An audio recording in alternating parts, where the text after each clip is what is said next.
12वीला नीटमध्ये किंवा बोर्डामध्ये किंवा उद्या 27 मे रोजी होणाऱ्या 10वीच्या परीक्षेमध्ये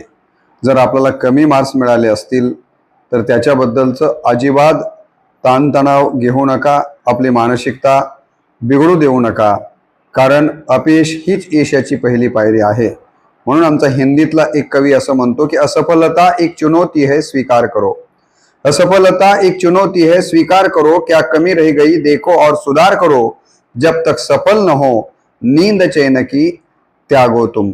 जब तक सफल न हो नींद चैन की त्यागो तुम, संघर्ष का मैदान छोड़ मत भागो तुम, कुछ किए बिना जय जयकार नहीं होती, कोशिश करने वालों की हार नहीं होती,